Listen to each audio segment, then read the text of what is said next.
Good morning. Myself, Dr. Yogesh Fathinge, Assistant Professor, GS College of Commerce, Parda. We are here for a third lecture of financial accounting. In first two lectures, in the first lecture we discussed about syllabus, question paper pattern. In second lecture, we discussed about accounting concepts and convention. In this third lecture, we are going to discuss about accounting standards, and this is the last theoretical approach that we have to see. After that, the next lecture will be of a numerical of sole traders. So why there is a need of accounting standards? Why there is a need of standards? We know that because standards are actually the parameters. Standards are something with which we have to compare. We are going to compare. For example, if you just want to compare who is best batsman in the world, we can just take a name and we can compare with him whether this person is a better batsman against him or not. Who is the best singer right now in Bollywood? We can compare that person with the person who is actually a benchmark in that particular sector, in that particular area. So standards are actually parameters, standards are actually the benchmarks, standards are the levels with which we have to compare, we have to what we can say see whether we are actually going to reach up to that level or not. Same things applies to standards which are the part of financial accounting. Generally we call them as accounting standards. I just noted down two parts here on a board. One part is of objectives of accounting standards and second part is accounting standards. First we will move to this part, we will see this part, what are the objectives, and then we will go to this accounting standards. Let me tell you that in our syllabus we have to just touch upon accounting standards. We just don't have to go in depth in that particular standards. We have to just need to get familiar with those accounting standards. What is AS1 and what is its name and what we are going to see in that particular accounting standards. There is no need to go in a very detailed manner because as we know that we generally give too much importance to the numericals. So that's why we are just going to wrap up the theory in these three lectures, and from next lecture we are actually see the problems right from the first unit. So let us discuss about objectives of accounting standards. The first objective is to remove variations. Look, why we need to remove variations? Because for example, if I am doing accounting, then my way of doing accounting may be different because I am a different individual, separate individual. If Mr. Y is doing accounting, the way of his accounting can be different, will be different.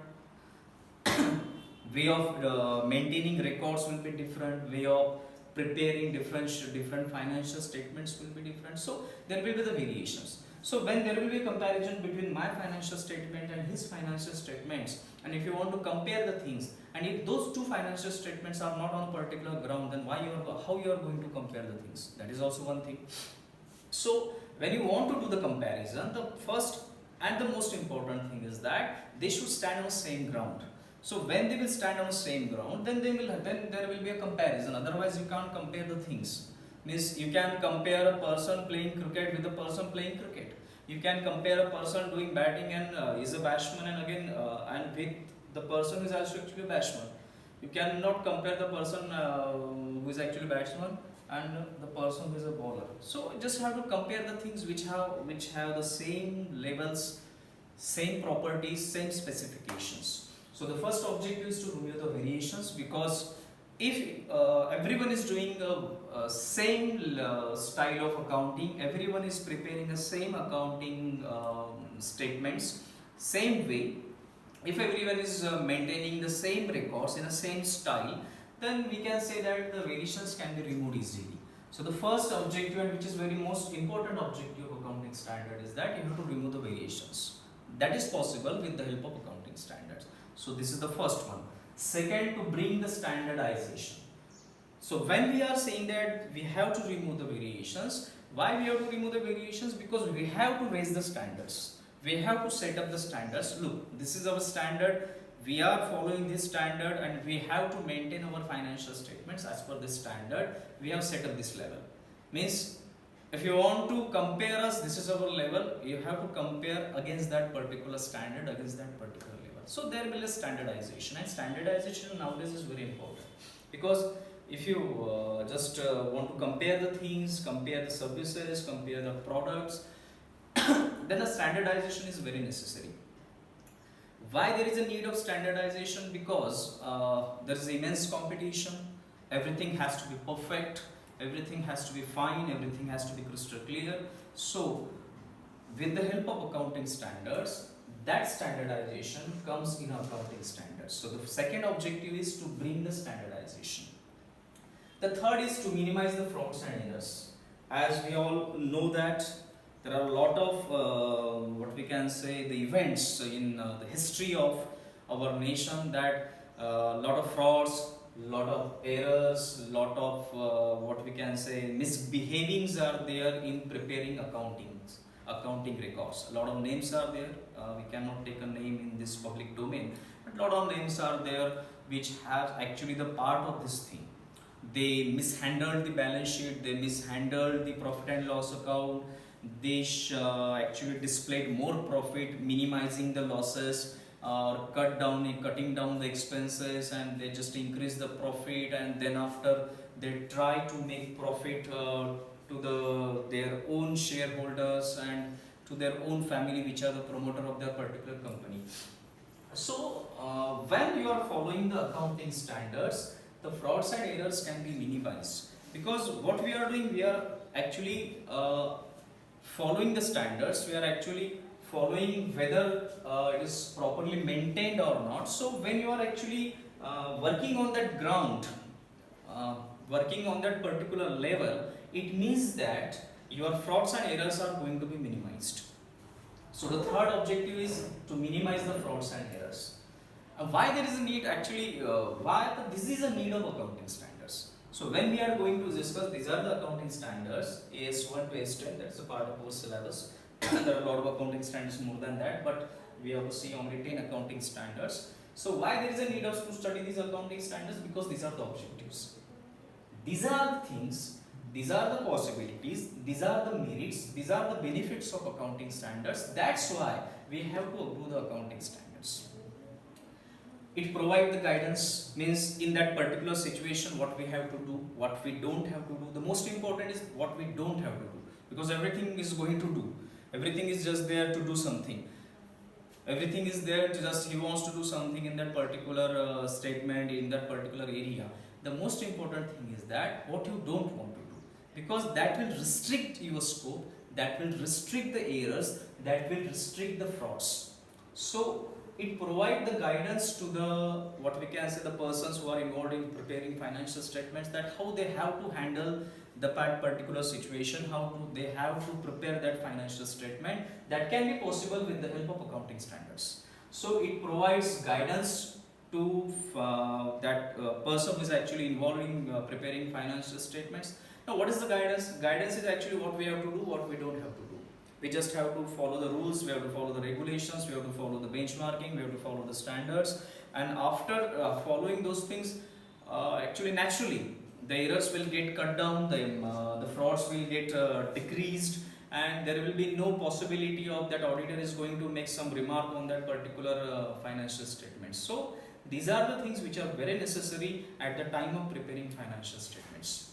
Moving to the next point is to raise the standard of auditing. As I just discussed right now, that we have to raise the standard of auditing. As you know that when auditor just do his auditing, he just have to make the remarks, he have to just give the grade to that particular auditing on the basis of his remarks, on the basis of his findings. He generally do the, what we can say, his work, and just give the grade to that particular institution that your audit is of B grade, C grade or A grade, whatever the grade, they are just the part of that. So when you just want to get a higher grade, when you just want to share your that auditing remarks to your shareholders, just want to display that in your public domain, you have to raise the standard of auditing. Because if you want to display your auditing remarks to the public, then public is just going to, what we can say, they will just compare that particular records with other companies, with other institutions, and they will just make a havoc of that. So just to save from that particular situation, what we have to raise the standard of auditing. And how we can raise the standard of auditing? It can be raised with the help of accounting standards. The last one is to increase the reliability of financial statements. So when you are doing all those things, naturally the reliability of financial statement will increase, because if some auditor is just doing the auditing, if someone is reading that financial statement, if some financial organization is referring that financial statements, and if they know that those accounting statements are prepared with the help of accounting standards, with the help of standards, with the help of parameters, with the help of benchmarks, then automatically the reliability of financial statement get increased. So there will be a belief, there will be a, what we can say, a assurance that financial statements are prepared properly in a, what we can say, in a scientific manner, in a permitted manner, as per the regulatory regulations. So naturally it will increase the reliability of financial statements. So these are some of the objectives of accounting standards. With the help of that, we can say that the accounting standards are very important. Why I took this topic first, previous to these accounting standards? Because we have to make that particular ground that why we are going to study accounting standards. These are the benefits of accounting standards. That's why accounting standards are very important. Now, why there is need of accounting standard? We just discussed here.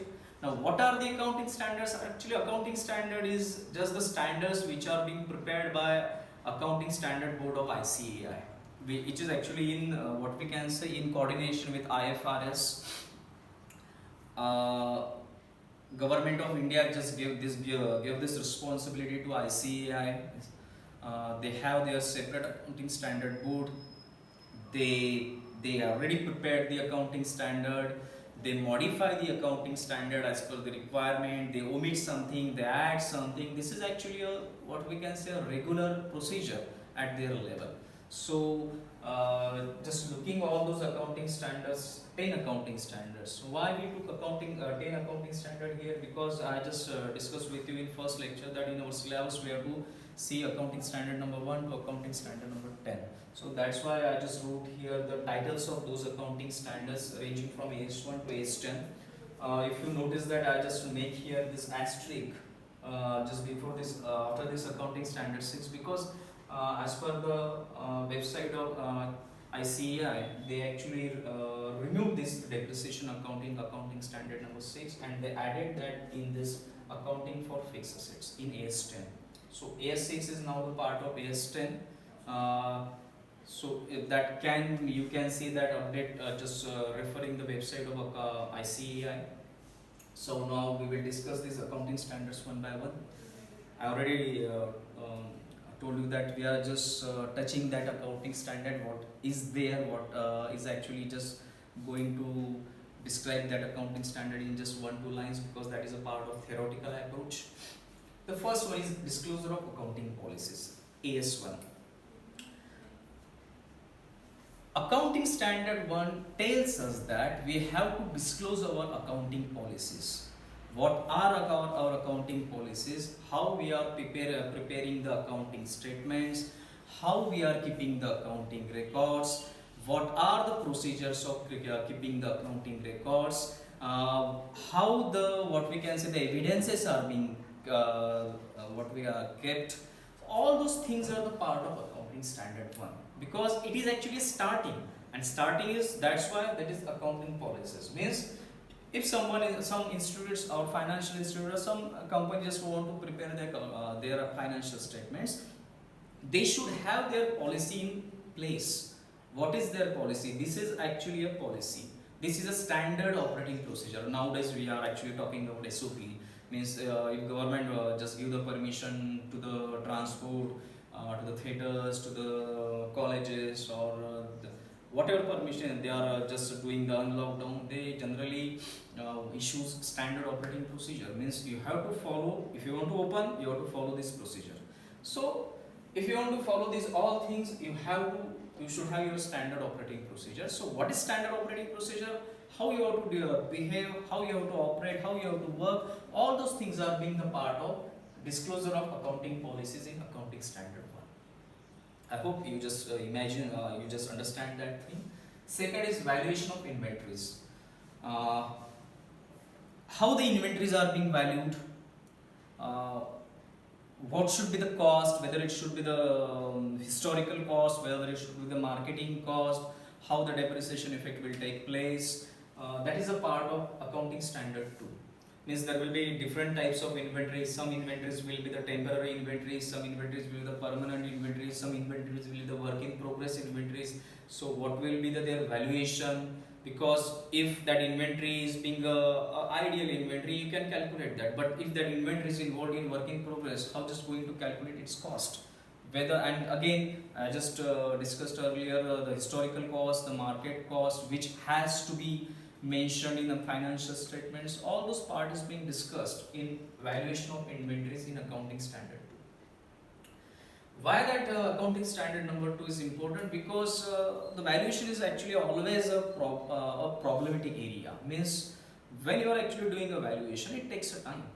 Means for example, just we just had a news almost in a previous week that government has wants to bring the IPO of LIC.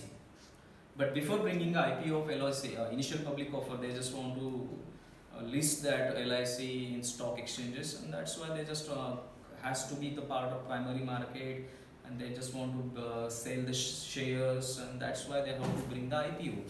So before bringing the IPO, they have to do the valuation of entire LIC, and it will take them almost 8 to 9 months, because just look at the offices of LIC, their infrastructure, their involvement in different areas, and almost everywhere there is a life insurance corporation, they have investments.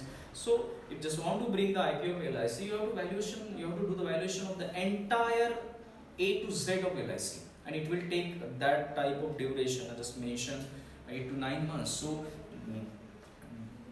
the way government wants to planning to bring IPO this year, is not possible. It will just 1 year later they have to bring the IPO of LIC. So valuation of inventories is actually always a critical area, a difficult area, that we have just had to discuss, we have to see, we will see in accounting standard number 2. Moving to the accounting standard number 3 is a cash flow statement. Cash coming, cash going, incoming and outgoing. That all the fund flow statements, cash flow statements, their schedules, their structures, the way of calculations, methods of calculation, all those things is a part of accounting standard number 3. Because cash comes in a different manner, from a different way, from a different parts. That institution have to do expenses, they have to do the investment, they have to pay the salaries, they have to invest that particular amount in working capital. So that money is actually outgoing, incoming and outgoing. So that's why you have to maintain, or that institution have to maintain the cash flow statement. So the way of maintaining cash flow statement, the procedure of maintaining cash flow statement, that has actually that is a part of accounting standard number 3. Accounting standard number 4, contingencies and events occurring after the balance sheet, AS4. Now, why AS4 is important? Because after preparing the balance sheet, maybe there are some events which are the part of previous financial year, which happened right now, which are not recorded in balance sheet. Means balance sheet is being prepared, everything is being fine, it is being just ready for doing auditing, and what happens? One unrecorded event, unrecorded transaction, which is a part of previous financial year, which has right now completed financial year, and that get completed right now. Means that unrecorded transaction has to be recorded, but your balance sheet is being ready. So those situations are a normal situation. Generally in our syllabus, in our college pattern, we generally don't take this type of transactions, but in a, what we can say, in a lifespan of company or institution, this is a normal thing, that after preparing a balance sheet, generally some transaction takes place, which is a part of financial year that is right now completed. So what has to do, what can be the procedure, how it is going to be recorded, what will be its effect, all those parts are being studied in accounting standard number 4. That's why the title is contingencies and events occurring after the balance sheet. Moving to accounting standard number 5 is net profit or loss for that period. for that particular financial period, for that particular financial year, how you are going to calculate the net profit or loss. That is a part of, let me just again take a complete name of that. It is net profit or loss for the period, prior period items and changes in accounting policies. I just wrote a short title of that particular one, that is net profit or loss for the period, prior period items and changes in accounting policies. So in between, if there are some changes, if in between or prior period there are some changes, how those changes has to be tackled, how those changes have the effects, all those things are mentioned. There is a guideline about those things in accounting standard number 5. Accounting standards are guidelines, means in that particular situation, in that particular event, how you have to prepare a financial statement, how that transaction has to be recorded in financial statement, how that effect has to be given in that financial statement. That's why there is a need of accounting standard. As I told you earlier, depreciation accounting standard number 6 is being removed as per the website of ICAI, and now it is a part of accounting for fixed asset in AS10. But again, it is a part of our syllabus, that's why we wrote here. I'm going to explain that. We generally know there are different types of depreciation methods. Which method has to be used for which situation, which event, that is being told in accounting standard number 6. It is not like that just you have to use this accounting depreciation method, just you understand it very well and you like that. It's not like that. Means if you are in that particular situation, in that particular event, a proper depreciation accounting method is being used, it should be used. That guidance is being given in accounting standard number 6. But I just made a asterisk here, accounting standard number 6 is being removed now. Now it is a part of accounting for fixed assets. Moving to the accounting standard number 7, it is actually specialized accounting standard number 7 because it is related to construction contracts. Nowadays, actually we know that government outsource their works of particularly infrastructural development or construction to different or external agencies. In that case, how those contracts has to be recorded properly, how those transactions has to be recorded properly, what the records, should be the style of keeping the records. All those things is being discussed in accounting standard number 7, which is actually a specialized accounting standard for construction sector, because this sector is right now a very growing sector, very emerging sector. Actually it is a backbone of what we can say the economy.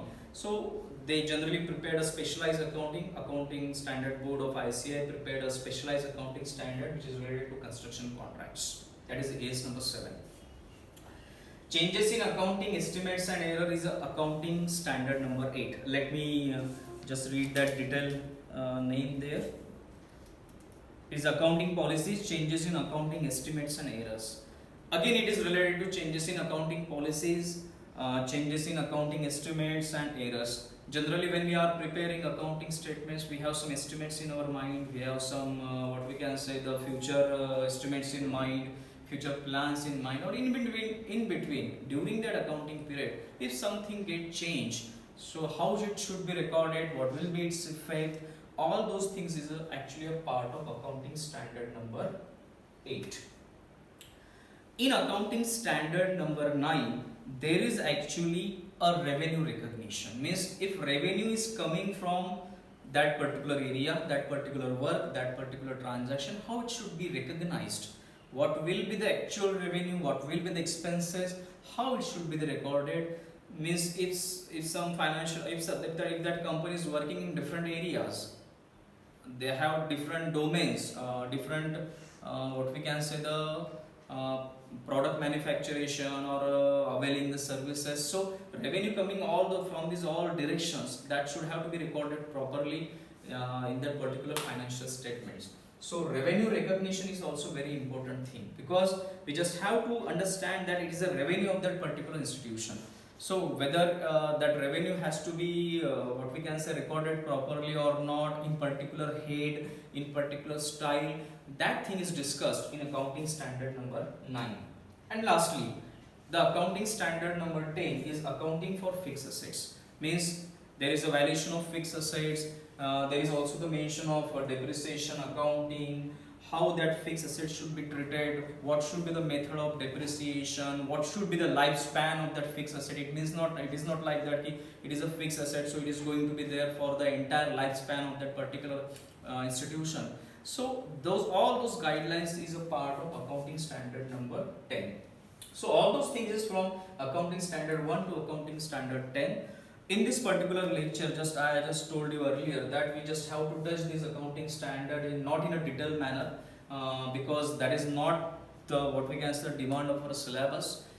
That's why we wrapped here a theoretical approach. We started here from accounting standard objectives and ended at accounting standards. In next lecture, we will start the problems of final accounts of sole traders. I hope you understand today's topic, today's concepts. We will meet in the next lecture. Till then, thank you very much.